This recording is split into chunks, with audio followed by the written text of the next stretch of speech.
మీ ప్రయత్నానికి నమస్కారం. కోదండరామ్ గారు ఉండగానే 2 పాయింట్లు చెప్పదలుచుకున్నా.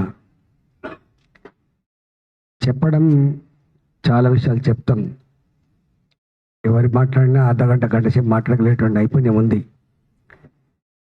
నేనేమంటున్నా, ఈ అన్ని సమస్యలకు కారకులు కంప్యూటర్లో సాఫ్ట్వేరు కేవలం అధికారులు మాత్రమే కాదు, దీన్ని నడిపే ప్రభుత్వం. వీటన్నిటికి కారణం నడిపే ప్రభుత్వం. దాన్ని అంగీకరించాలి మనం. ధరణి వచ్చినప్పుడు నేను కూడా ఉన్నా, నేను కూడా చాలా డిబేట్ చేసిన, నేను చాలా కొట్లాడినా కూడా. ఎందుకంటే తెలంగాణ భూమి కోసం ఎంత రక్త తర్పణం చేసిందో, భూమి కుటుంబానికి ఎంత సోషల్ స్టేటసో, భూమి పట్ల రక్తాన్ని పంచుకొని పుట్టిన అన్నదమ్ములే ఎట్లా చంపుకుంటారో అది చూసిన తెలంగాణ. కాబట్టి దీంట్లో 100కు 100 మీరు అన్నారు ఒక మాట, నేను సూచన కోసం చెప్తున్నా సుమా, నీవు నేను గదే మాట్లాడుకుంటాం, గదే ఫిలాసఫీ ఉంటుంది. కానీ సమగ్రంగా చర్చించిన తర్వాతనే భూభారతి వచ్చింది. ఓకే, వస్తే అఫిడవిట్ ఎక్కడ ఎందుకోసం పడ్డది? ఇది ఎందుకు పెట్టినట్టు అఫిడవిట్? ఎవరు పెట్టినట్టు అది? 2, ఇది రిజిస్టర్ కావాలంటే 30 ఏళ్ల క్రితం కొనుక్కున్నాడు ఇవాల్టి వాల్యూ ప్రకారం రిజిస్టర్ చేసుకునేటువంటిది ఎందుకు వస్తుంది చెప్పండి మీరు? చెప్తున్నా కోదండరామ్ సార్, నేను ఎందుకంటున్నా అంటే అవగాహన లేకుండా ఉండం కోదండరామ్ సాబ్, అవగాహనతో చేస్తే గుర్తుపెట్టుకోండి. డ్రైవ్ చేయవలసింది ప్రభుత్వం. సీసీఎల్ఏ డ్రైవ్ చేయడు, రెవెన్యూ సెక్రటరీ డ్రైవ్ చేయడు, కలెక్టర్ డ్రైవ్ చేయడు. డ్రైవ్ చేయవలసింది ప్రభుత్వం డ్రైవ్ చేయాలి. ఇవాళ నేను ఎందుకంటున్నా అంటే, ఇంతకుముందు వక్తలు చాలామంది మాట్లాడిండ్రు, అనేక సమస్యలు ఉన్నాయి, ఇది ఒక సమస్య. ఇక్కడనే అనేక సార్లు మనం మాట్లాడుకున్నాం. ఏమని? భూభారతి సమస్య, ధరణి సమస్య ఈ ప్రభుత్వం కూలిపోవడానికి ఒక కారణమని ఇంతకుముందు ఏదో వక్తలు చెప్పిండ్రు. ఇంత 60 లక్షల మంది రైతులకు సంబంధించిన, ఇవాళ ఇంకొకరు అన్నారు, వారు నరసింహరెడ్డి గారు 85% పరిష్కారం అయింది కానీ 15% అని చెప్పి. ఒకవేళ 85% నిజంగా పరిష్కారం అంటే మళ్ళీ మళ్ళీ భూభారతి వచ్చిన తర్వాత కూడా 70 లక్షల మంది దరఖాస్తు చేసుకునే పరిస్థితి ఎందుకు వచ్చిందో మనం ఆలోచన చేసుకోవాలి.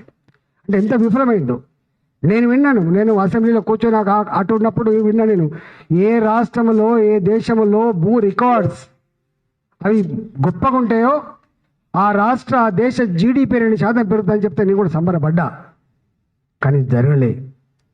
పేన మీద నుంచి వెళ్ళి పొయ్యిలా పడ్డారు, తుంటెత్తేసి ముద్దెత్తుకున్నట్టు అయింది అనేటువంటి ఫీలింగ్ వస్తుంది కోదండరామ్ సార్.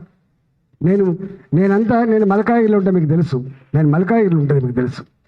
నాకు నిత్యం ఇదే సమస్యలు వస్తాయి, దాన్ని అర్థం కాకనా? అర్థమైతే తప్పకుండా, అర్థం కాకుండా ఎందుకు ఉంటుంది? ఉక్కుపాదం ఇలా ఎప్పుడో 1984 150 గజాలు 200 గజాలలో కొనుక్కున్నాడు. మీకు తెలుసు, సింగరేణిలో ఉన్నాడో ఎక్కడో చిన్న వాళ్ళు కొనుక్కుంటారు. అప్పుడు ఇల్లు కట్టుకోవడానికి అది ఆస్కారం ఉండదు, ఎందుకంటే అక్కడ మనుషులు నివసించే స్థలం కాదు కాబట్టి. 10 రూపాయల గజ 20 రూపాయల గజ 25 ఏళ్ళకో 30 ఏళ్ళకో అక్కడ ఒక ఇల్లు కట్టుకునేటువంటి అవకాశం వస్తే, వాడు ఇల్లు కట్టుకుంటే ఇంకొక బ్రోకర్ కొడుకు వచ్చి దాన్ని పట్టా చేయించుకొని, అరే నీకేం లేదురా అంటే ఎన్ని మాటలు చెప్తుంది సార్. ఎన్నడికి నాతో కొట్లాడలేవు, నువ్వు నెగ్గలేవు, కోర్టులను నేనే మేనేజ్ చేస్తా, నా దగ్గర డబ్బులున్నాయి, నా దగ్గర పోలీసులు కంట్రోల్ చేసే కెపాసిటీ ఉంది, నాకు అందరు ఎవరు గెలిచినా నా వాళ్ళే అని చెప్పి మాట వస్తుందంటే ఎవడు కంట్రోల్ చేయాలి? చట్టం ఉంటుంది కోదండరామ్ సాబ్, చట్టం ఉంటుంది. కానీ చట్టం ఎవడి చేతిలో ఉంది, ఎవడి కోసం అమలు చేయబడుతుంది చాలా ఇంపార్టెంట్.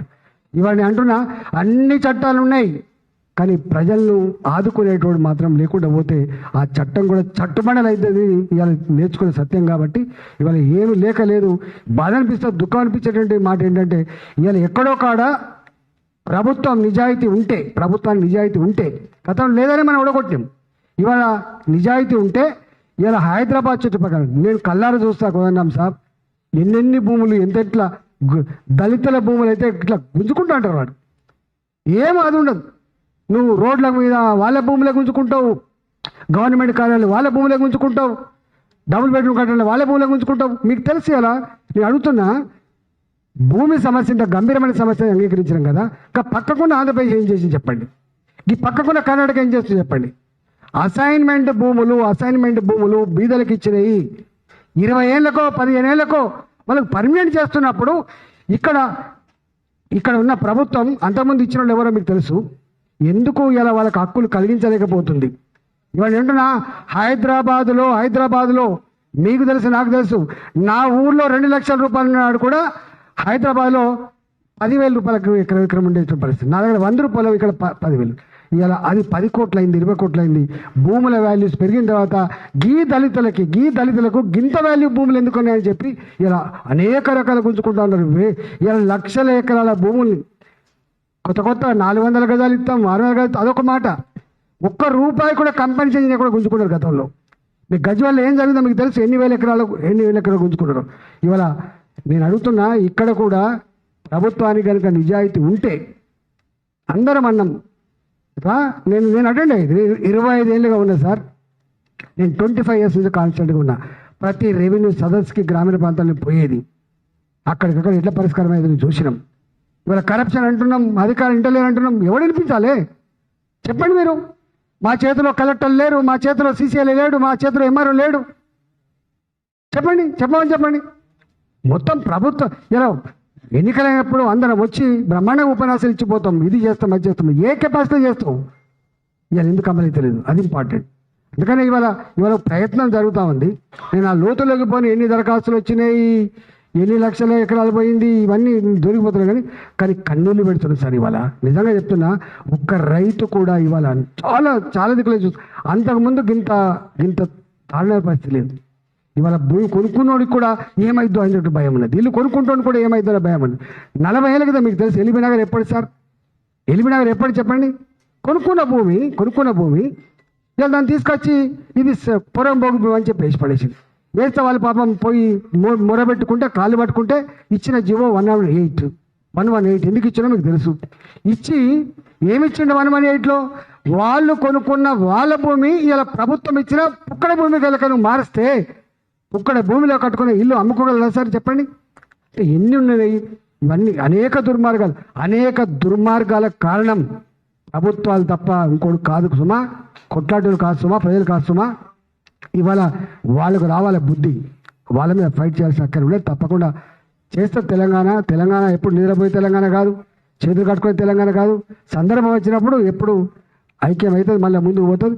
అనేకం నేను చట్టసభలో పనిచేసినాడు. నాకు తెలుసు చట్టం దేవుడు చేయడు, చట్టం ప్రభుత్వాలు చేస్తాయి. ప్రజలు ఎన్నుకున్న ప్రభుత్వాలు చేస్తాయి.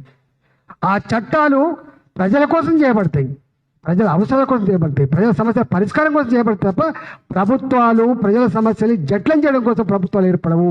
గది నేను నేర్చుకున్నా. కానీ వాళ్ళ ప్రభుత్వాలు ఏ చట్టాలు చేసినా అది చక్కగా చేస్తలేవు. ఆ చక్కగా లేకపోయినా కూడా అమలు చేయడం ఎక్కడో లోపం ఉంది కాబట్టి, నిజాయితీ లేదు కాబట్టి, చిత్తశుద్ధి లేదు కాబట్టి, పేదలంటే భయం లేదు, ప్రజాస్వామ్యం అంటే భయం లేదు కాబట్టి దుర్మార్గంగా చిల్లరగా వ్యవహరిస్తున్నారు కాబట్టి వాళ్ళు జరుగుతూ ఉన్నాయి. తప్పకుండా ఇవాళ మనందరం పార్టీలు ఏవైనా కావచ్చు కానీ రాజకీయాలు ఉంటాం పోతాం. కానీ ఒక్క మాటలో చెప్పాలంటే, ఇల్లు కొనుక్కున్నాను కానీ మొదలుపెట్టి ఇల్లు కొనుక్కున్నా కానీ మొదలుపెట్టి పంట పొలాల్లో ఉన్న వాళ్ళకు ఇలా సుఖం లేకుండా పోయింది. కాబట్టి ఆ సుఖాన్ని ప్రసాదించే ప్రయత్నం ఈ ప్రభుత్వం చేస్తా అని చెప్పి వాళ్ళు ఈ సభ పెట్టిండ్రు.